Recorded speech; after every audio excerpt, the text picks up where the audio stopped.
Welcome to the Jill on Money Show. It's Friday, November 1st, and we are here trying to help you make better financial decisions. And one of the ways that we do that is we ask you to do a little bit of work. We ask you to go to our website, jillonmoney.com. And when you're there, you just go to the upper right-hand corner, you click the Contact Us button, and of course, let us know if you would be willing to come on the air by checking that all-important box. That will then prompt Mark Talercio, the best executive producer in the world, to get on it, and he will schedule a time for you to join us on the air live. So while you are on the website, please, if you would, sign up for the free weekly newsletter. It comes out every Friday. That would be today. In that newsletter, Mark finds the interesting stories that you may have missed during the week, and it's pretty easy read, and so why not do it? It's free anyway, and that's fun. But if you've got a hole burning in your pocket, you want to spend a few bucks, then you can subscribe to the Jill on Money live service. This is where, for just $35,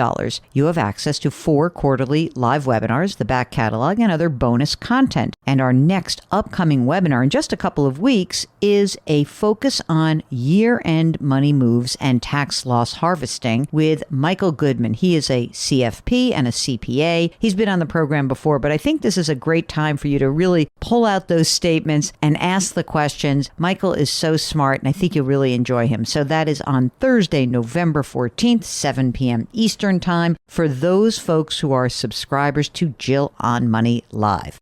Okay, now that's a little bit of the business. Let's get to what's going on in the economy, because a lot of people are trying to figure out how the heck we ended up avoiding a recession. I can't exactly say that it is the Federal Reserve, because after all, the Fed kind of started their rate hiking campaign a little bit late. To me, they started cutting a little bit too late, but it does appear that there will be a soft landing, meaning it looks like even though we had really high inflation and the Fed jammed up interest rates to 23-year highs, that we have somehow avoided a recession. I know we were supposed to get one in 22 or 23. Didn't happen. Anyway, I wanted to talk a little bit about what's going on in the economy, because there seems to be this generalized sense that about half of the country, at least according to a Gallup poll, just doesn't feel good about the economy. I would like to say that it is nothing to do with partisanship. Maybe it is, maybe it isn't. Maybe everything is nuanced anyway. But I wanted to bring this to the fore because we are days before the election and we are hearing so much about the economy. And so I went on CBS Mornings yesterday to talk about the gross domestic product.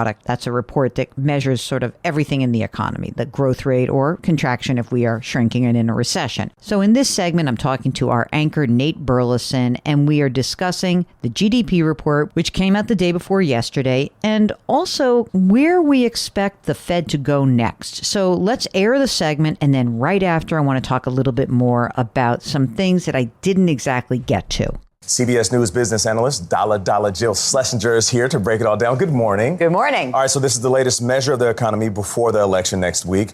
What does this GDP report tell us? The economy's on solid footing. We had a rough first quarter to start. We came back in the second quarter, now the third quarter. And this is being propelled by consumers. Consumers really opened up their wallets in the third quarter. It's pretty remarkable considering we thought we were going to be in a recession in 22 or 23, and now we're still growing. Right. So this is a good result. Okay, so the data suggests that the economy is still hot and people are still feeling the pain from the high prices, but wages are also up with inflation. Yeah, this is a really hard thing for people. Break this down for me. Yeah, okay. So here's what happens. You get a wage increase and you think you've earned it.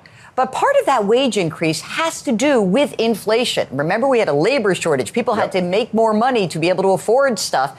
And so wages went up. And right now, if you look back 5 years, wages, when you adjust for inflation, are higher than they were in 2019. But it is that real shadow of the high prices that spooks us here on Halloween.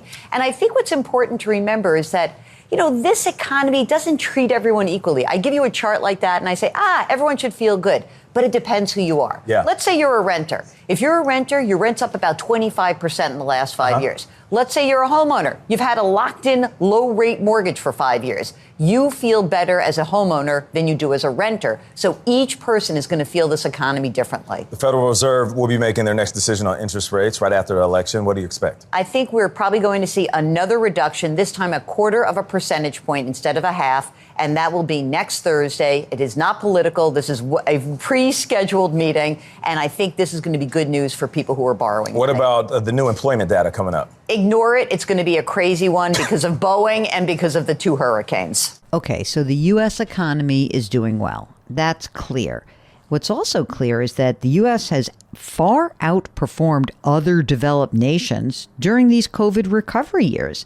And people say to me, like, what does that due to? I think it has a lot to do with consumers, but also American businesses and how we've led with technology. And the numbers are pretty stark. If you go back to the fourth quarter of 2019 and you go to not even the third quarter growth, but the second quarter of growth, the U.S. real GDP growth is 10.7%. Number 2, Canada at about half that, 5.5%. And the entire European Union at 4.4%. And each of these countries, all developed nations, experienced inflation. And each of these countries had slightly different responses. Our central bank seemed to be first when it started to raise interest rates. But it is the dynamism of the U.S. economy that has brought us to this place. That said, as I noted, people are really feeling squirrely about the economy. And when you look at that, I think it has everything to do with prices.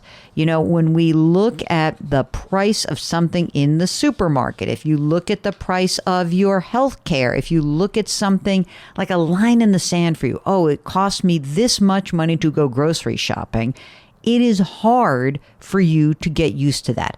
What I know is that you are going to get used to it. It's just that we've had this condensed period of time, let's call it, 2020 to 2024, where we had prices go up by, let's call it around 20%.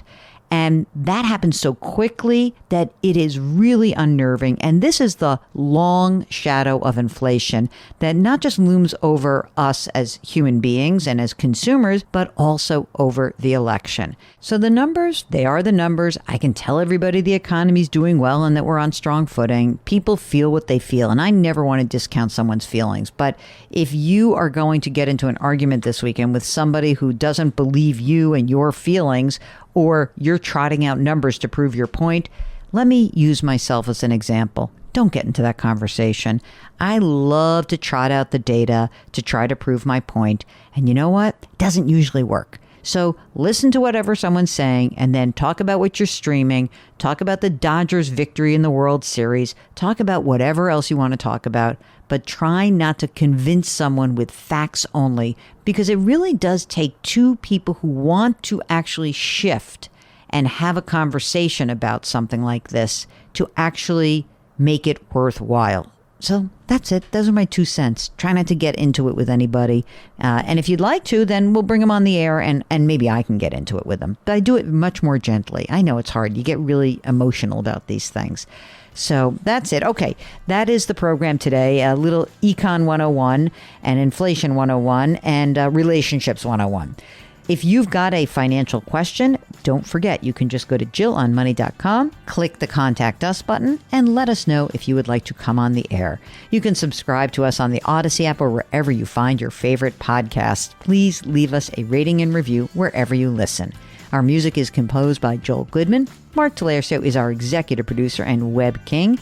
We are distributed by Odyssey. Please try to lift someone up. Change your work, change your wealth, change your life. Thank you for listening. We'll talk to you tomorrow.